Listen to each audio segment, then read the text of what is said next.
স্নেহাস্পদ ছাত্রছাত্রীবৃন্দ, নিশ্চয়ই তোমরা ভালো আছো। তোমরা ভালো থাকলে আমাদেরও ভালো লাগে। আজকে আমরা নবম ও দশম শ্রেণীর ব্যবসায় উদ্যোগের চতুর্থ চ্যাপ্টারের উপর একটি ক্লাস নেব। তোমরা জানো এর আগে আমি দুটি ক্লাস নিয়েছি। আজকে এই অধ্যায়ের উপর তৃতীয় ক্লাস। আমি চেষ্টা করব আজকের ক্লাসে তোমাদের ইম্পর্টেন্ট টপিকগুলি শেষ করতে। তো চলো আমরা মূল টপিকে ফিরে যাই। বোর্ডের দিকে তাকিয়ে দেখো, আজকের টপিকটি হলো methods of the formation of company organisation. এর বাংলা হলো যৌথ মূলধনী কোম্পানি গঠনের প্রক্রিয়া বা পদক্ষেপ। তোমরা নিশ্চয়ই বইয়ে দেখতে পাচ্ছ, there are 4 phases to established of a company organisation. Company গঠনের 4টি ধাপ আছে। এই 4টি ধাপ, প্রথমটি হলো first of all initiation stage. Initiation stage এর বাংলা হলো উদ্যোগ গ্রহণ পর্যায়। সেকেন্ড স্টেজটা হলো স্টেজ ফর প্রিপেয়ারিং ডকুমেন্টস, দলিলপত্র প্রণয়ন পর্যায়। থার্ড হলো রেজিস্ট্রেশন লেটার কালেকশন স্টেজ, নিবন্ধন পত্র সংগ্রহ স্তর। এবং লাস্ট হলো কমেন্সমেন্ট স্টেজ, সম্মতি বা কার্যারম্ভ পত্র বা সম্মতি পত্র। আজকে এই ক্লাসে আমরা এই 4টা স্টেজ নিয়েই আলোচনা করব। তোমরা জানো যৌথ মূলধনী কোম্পানি গঠনের ক্ষেত্রে কোম্পানির প্রচলিত আইন অনুযায়ী কোম্পানিটি গঠন করতে হয়। এটা হোক পাবলিক লিমিটেড কোম্পানি, হোক প্রাইভেট লিমিটেড কোম্পানি, দুইটা কোম্পানিরই ফরমেশনের এই 4টা ধাপ অতিক্রম করতে হয়। প্রথম ধাপ হচ্ছে ইনিশিয়েশন স্টেজ, উদ্যোগ গ্রহণ পর্যায়ে। এই পর্যায়ে কোম্পানির প্রমোটার্স বা উদ্যোক্তা যারা আছেন, যারা কোম্পানিটা গঠন করতে চান, তারা কোম্পানি গঠনের উদ্যোগ গ্রহণ করবেন। কোম্পানি গঠনের উদ্যোগ গ্রহণ করতে হলে কোম্পানির সদস্য সংখ্যা, উদ্যোক্তারা কয়জন হবেন, এটা কি প্রাইভেট হবে না পাবলিক হবে, না সনদপ্রাপ্ত হবে না নিবন্ধিত হবে, এটা নির্ধারণ করবেন উদ্যোক্তারা। কি পরিমাণ মূলধন নিয়ে কোম্পানিটি আত্মপ্রকাশ করবে, কি উদ্দেশ্যে আত্মপ্রকাশ করবে, এই সংক্রান্ত উদ্যোগ এই স্টেজে গ্রহণ করা হয়। এই সংক্রান্ত উদ্যোগ এই স্টেজে গ্রহণ করা হয়। এক্ষেত্রে আরো বলা যায় যে কোম্পানি কোন অঞ্চলে অবস্থান করবে, কোম্পানির নামটি কি হবে ইত্যাদি ওনারা তৈরি করবেন এবং এদেরকে আমরা কোম্পানির প্রথম উদ্যোক্তা বা প্রমোটার্স বলতে পারি। দ্বিতীয় স্টেজটা হলো স্টেজ ফর প্রিপেয়ারিং ডকুমেন্টস, দলিলপত্র প্রণয়ন পর্যায়। যৌথ মূলধনী কোম্পানি গঠনের, প্রাইভেট হোক পাবলিক হোক, গঠনের জন্য 2টি গুরুত্বপূর্ণ দলিল প্রণয়ন করতে হয়। ফার্স্ট অফ অল হচ্ছে আর্টিকেলস অফ মেমোরেন্ডাম, স্মারকলিপি। দ্বিতীয় হলো আর্টিকেলস অফ অ্যাসোসিয়েশন, পরিমেল নিয়মাবলী। স্মারকলিপিকে বলা হয় কোম্পানির মূল সংবিধান, কোম্পানির আত্মা। আত্মা ছাড়া যেমন মানুষ চলতে পারে না, স্মারকলিপি তৈরি ছাড়া কোম্পানির জন্ম হতে পারে না। এই জন্য স্মারকলিপিকে বলা হয় মূল গঠনতন্ত্র, আত্মা অথবা সংবিধান। অর্থাৎ কোম্পানি গঠন করার জন্য যে দলিলগুলি তৈরি করতে হয়, সেই দলিলগুলির মধ্যে সবচেয়ে এসেনশিয়াল দলিল হলো স্মারকলিপি। তাহলে কোম্পানির এই স্টেজে আইসা উদ্যোক্তারা স্মারকলিপি তৈরি করবেন। আমি গত ক্লাসে তোমাদেরকে বলেছিলাম যে স্মারকলিপির 6টি ধারা থাকে। এই 6টি ধারা এই স্টেজে দলিলের মধ্যে সন্নিবেশিত থাকবে। এই ধারাগুলি পূর্বে আমরা একটু করে আলোচনা করেছিলাম। এখন আসো রেজিস্ট্রেশন, লেটার, কালেকশন স্টেজ, কোম্পানির নিবন্ধন পত্র সংগ্রহ পর্যায়ে।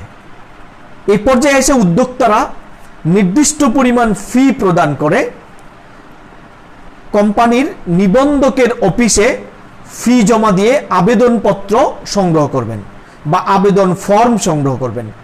আবেদন ফর্মটি যথাযথ প্রক্রিয়ায় কোম্পানি আইন অনুযায়ী ফিল আপ করে পরিপূর্ণ করে নিবন্ধকের অফিসে যথাযথ প্রক্রিয়ায় জমা দেবেন। নিবন্ধকের অফিস এই আবেদনপত্রটি গ্রহণের পর ওনারা যাচাই বাছাই করে দেখবেন কোম্পানি গঠনের জন্য পরিপূর্ণ প্রক্রিয়া অনুসরণ করা হয়েছে কিনা। যদি কোম্পানি নিবন্ধকের অফিস পরিপূর্ণ কোম্পানি গঠন প্রক্রিয়া সম্পাদন হয়েছে এই মর্মে এই অবস্থা দেখতে পান, তাহলে কোম্পানি তার নিবন্ধক বইয়ে কোম্পানির নাম লিপিবদ্ধ করে নিবন্ধন পত্র ইস্যু করেন। সেই ক্ষেত্রে তাহলে পূর্বেই কোম্পানির এই স্টেজে কোম্পানির নাম নির্ধারিত হবে এবং ওই নামটি যদি নিবন্ধক বা রেজিস্টার মনোভূত হন, যথাযথ হন, সঠিক হয়, তাহলে কোম্পানির নিবন্ধন তালিকা সম্পূর্ণ করবেন, নিবন্ধন বইয়ে নিবন্ধনকৃত নাম উপস্থাপন করবেন। যদি নিবন্ধন পত্র পেয়ে যায়, এখানে একটু কথা বলি, নিবন্ধন পত্র পাওয়ার সাথে সাথে পাবলিক লিমিটেড কোম্পানি কাজ শুরু করতে পারবে না, বাট প্রাইভেট লিমিটেড কোম্পানি কার্যারম্ভ করতে পারবে। অর্থাৎ তাদের উৎপাদন বলো, যে কাজ ওরা করতে যাচ্ছে ওই অপারেশনে যেতে পারবে, ওই কাজটি সম্পাদন করা শুরু করতে পারবে। কারা? যারা প্রাইভেট লিমিটেড কোম্পানি। কিন্তু পাবলিক লিমিটেড কোম্পানি এই নিবন্ধন পত্র পাওয়ার সাথে সাথেই কার্যারম্ভ করতে পারবে না। কার্যারম্ভ করতে হলে তাদেরকে কার্যারম্ভের অনুমতিপত্র সংগ্রহ করতে হয়। কার্যারম্ভের অনুমতিপত্র সংগ্রহের জন্য উদ্যোক্তাদেরকে আরও কিছু দলিলপত্র প্রণয়ন করতে হয়। যেমন কোম্পানির সমস্ত কার্য প্রচলিত আইন অনুযায়ী হয়েছে, কোম্পানির নাম নির্দিষ্ট নিয়ম অনুযায়ী সেটেল করা হয়েছে, কোম্পানির উদ্যোক্তারা নির্দিষ্ট সংখ্যক শেয়ার ক্রয় করেছে, এটা যোগ্যতা সূচক শেয়ার বলে, যোগ্যতা সূচক শেয়ার ক্রয় করেছেন এবং ক্রয়কৃত শেয়ারের টাকা পরিশোধ করেছেন, এই মর্মে নিশ্চয়তাপত্র। কোম্পানির যারা উদ্যোক্তা আছেন তারা একটি কাগজে একটি আবেদনপত্রে আবেদন করবেন যে কোম্পানির যাবতীয় কর্মকাণ্ড সঠিকভাবে সম্পাদন হয়েছেন। এই তথ্যগুলি যখন পাবলিক লিমিটেড কোম্পানি পুনরায় রেজিস্ট্রার অফিসে উপস্থাপন করবেন, রেজিস্ট্রার অফিস যাচাই বাছাই করে পাবলিক লিমিটেড কোম্পানিকে কার্যারম্ভের অনুমতিপত্র প্রদান করে। কার্যারম্ভের অনুমতিপত্র পাওয়ার সাথে সাথে পাবলিক লিমিটেড কোম্পানিও কাজ শুরু করতে পারে।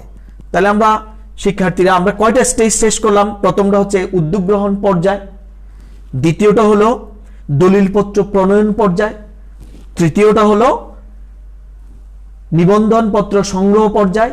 নিবন্ধন পত্র সংগ্রহ পর্যায়ের ক্ষেত্রে দুইটা দলের জন্য দুইটা প্রাইভেট লিমিটেড কোম্পানি যদি নিবন্ধন পত্র পেয়ে যায় তাহলে তারা কাজ শুরু করতে পারে, আর পাবলিক লিমিটেড কোম্পানি নিবন্ধন পত্র পাওয়ার পরও তারা কাজ শুরু করতে পারবে না।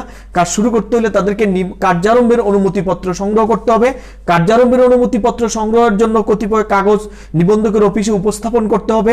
উপস্থাপিত হলে এগুলি যদি যথাযথ হয় তাহলে রেজিস্ট্রার অফিস, নিবন্ধক অফিস তাকে কার্যারম্ভের অনুমতিপত্র প্রদান করবে। কাকে? পাবলিক লিমিটেড কোম্পানিকে। আর পাবলিক লিমিটেড কোম্পানি কার্যারম্ভের অনুমতিপত্র পাওয়ার সাথে সাথে তারা কাজ শুরু করতে পারবে।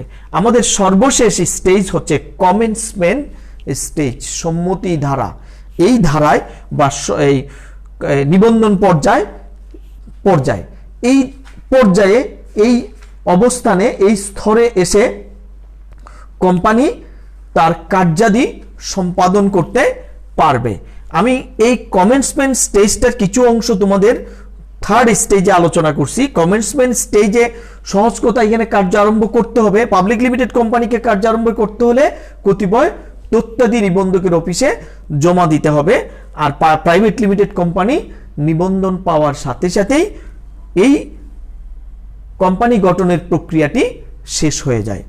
শিক্ষার্থীরা, তাহলে আমাদের আজকের ক্লাসে আমরা শিখলাম, আমরা অনুধাবন করলাম, জানতে পারলাম যে একটি দেশে যৌথ মূলধনী company, that means joint stock company কিভাবে ফরমেশন করতে হয় বা কিভাবে গঠন করতে হয়। আমরা বেসিক্যালি এখানে দুই ধরনের ইনফরমেশন তোমাদেরকে দিয়েছি, প্রাইভেট লিমিটেড কোম্পানি এবং পাবলিক লিমিটেড কোম্পানি। কোম্পানির যদি আমরা প্রকারভেদ আলোচনা করি, এখানে বেশ কিছু প্রকারভেদ আছে। আমি লেটেস্ট সর্বশেষ যে দুটি আমাদের জন্য গুরুত্বপূর্ণ ওই দুইটি নিয়ে আলোচনা করেছি। এর পূর্বে আরো কিছু কোম্পানির প্রকারভেদ আছে, যেমন সনদপ্রাপ্ত কোম্পানি, নিবন্ধিত কোম্পানি। এই কোম্পানিগুলি তোমরা আরো উপরের ক্লাসে গেলে আরো ভালো জানবে। তাহলে আমরা এই চ্যাপ্টারে আমরা শিখলাম এক মালিকানা কারবার কিভাবে ফরমেশন করতে হয়, কিভাবে গঠন করতে হয়, কি প্রয়োজন, কি গুরুত্ব আছে, তার জনপ্রিয়তা কেমন, অংশীদারি কারবার কিভাবে এস্টাবলিশ করতে হয় সে সম্পর্কে জানলাম, যৌথ মূলধনী কারবার কিভাবে এস্টাবলিশ করতে হয় আমরা সেই সম্পর্কে জানলাম। আমরা জানলাম কিছু কিছু সমবায় ব্যবসা সম্পর্কে, আমরা রাষ্ট্রীয় ব্যবসা সম্পর্কে জানলাম। তাহলে আমি তোমাদের যদি আর কোনো এই চ্যাপ্টারের আর কোনো জিজ্ঞাসা থাকে, তোমরা মেসেঞ্জার আমাকে প্রশ্ন করে তার জিজ্ঞাসার জবাব নিতে পারো। তো তোমরা যদি বলো তাহলে আমি আজকের এই চতুর্থ অধ্যায়টি শেষ করতে পারি। আমরা নেক্সট আরেকটি অধ্যায় নিয়ে আলোচনা করলাম। তাহলে আমি তোমাদেরকে এক সপ্তাহের একটা বাড়ির কাজ দিব। আমরা তিনটি ক্লাসে এই চতুর্থ অধ্যায় সম্পর্কে বেশ কিছু কাজ করেছি আমরা। তোমরা এই পুরো চ্যাপ্টারটিকে একবার বাসায় তো বসেই থাকো, অলস সময় কাটে, পড়ালেখা করলে তোমার সময়টাও কাটলো, আনন্দও পেলে। তো ফাঁকে ফাঁকে তুমি অন্যান্য বিষয়ের সাথে সাথে এই বিষয়টিও, এই চ্যাপ্টারটি তোমরা একটু দেখে নেবে। এটাই তোমাদের বাড়ির কাজ। তোমরা সবাই ভালো থাকো। আল্লাহ হাফেজ।